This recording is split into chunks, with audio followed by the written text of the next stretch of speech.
You might ask, do I really eat what I'm about to say? In the last video, we discussed how bad our food system is here in the US, and really across the globe with depleted soils. This leads to less nutrient-dense foods. Because of this, I have made the decision to take a few supplements to fill in the gaps from the terrible food supply. If you want to know more about that, go back to the video called If You Want to Know One of My Secrets. A quick background on myself, again, for those who don't know me, I have a BS in biology. I am a certified strength and conditioning specialist through the National Strength and Conditioning Association. I have my Pro XC mountain bike license through the USA Cycling Association. And I've been training and coaching athletes and everyday people for about 20 years. Sports have been my whole life, and I test things on myself first to see what may work and what may not work. I then use what works for me on my clients for their success. The most rewarding part of what I do is seeing others reach their goals. Let's dig into what this video is about. Me eating some terrible things.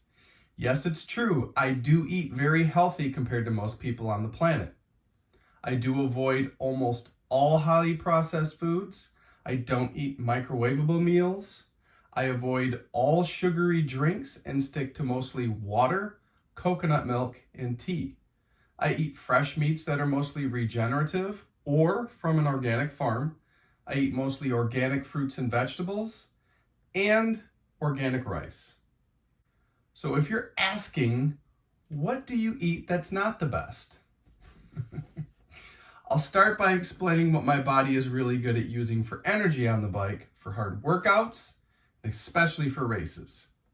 I've done a lot of trial and error to pinpoint what works for me the best to fuel these activities. And the bottom line for me is carbs. I will eat a little bit of the bad stuff before hard workouts so that I can perform and achieve the goal of the particular workout. For races, I do overload. Not as in overeating, but I eat more of the bad choices in place of the good things that I mentioned above. These choices include spaghetti, lasagna, pizza, ravioli, and any other red sauce pasta dishes.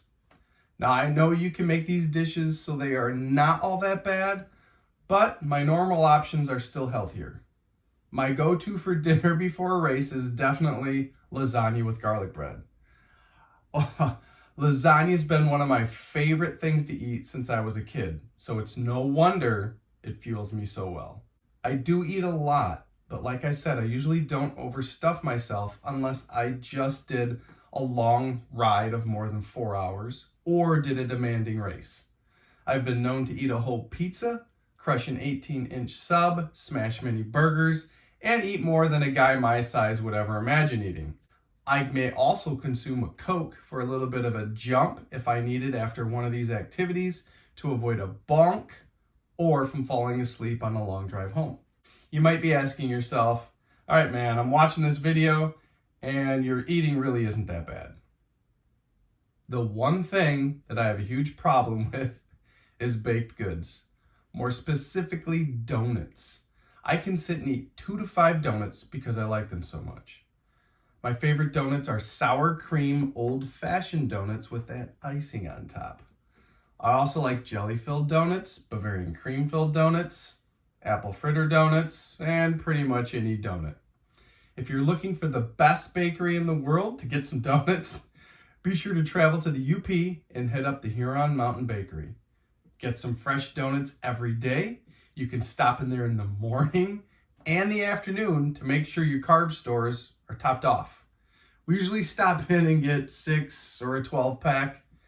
When I am home, I'm not going to reveal my secret place to get the sour cream donuts, but they do make them fresh on specific days of the week, and I make sure to go in and grab them on a race week. I walk in, grab my 6-pack, space them out perfectly for optimal performance in the race for that week. Donuts really work well for me. They keep my body going. They prepare my energy stores perfectly for racing. Yes, I eat and have always eaten a lot of donuts. I am constantly sending pictures to my riding buddies of the donuts that I eat, And they also send pictures with donuts spilling out of their mouths. We are a group of passionate donut eaters, to say the least.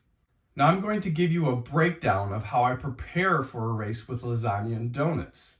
Before I do that, I had 4 weeks of racing in a row in June this year, 2025.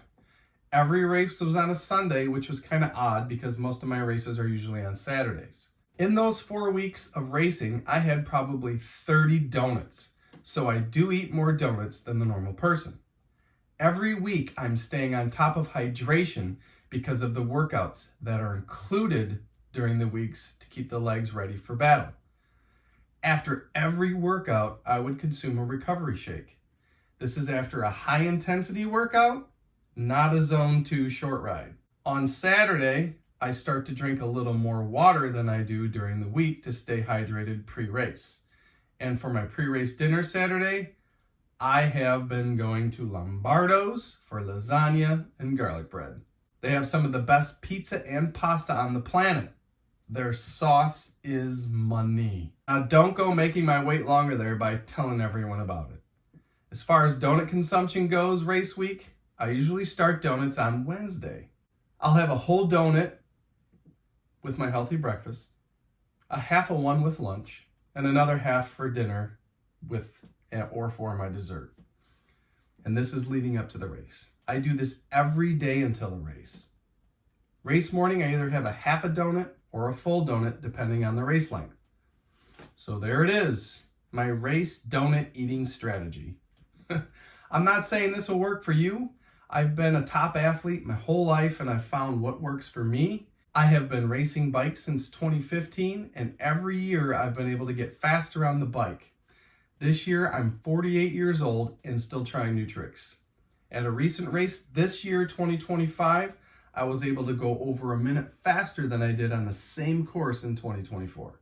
Be sure to check out the amazing bike training plan I've created that includes 8 weeks of bike workouts, 2 4-week strength workouts, a yoga routine for you to follow along to, and I reveal 3 secrets that have given me an advantage in cycling competition.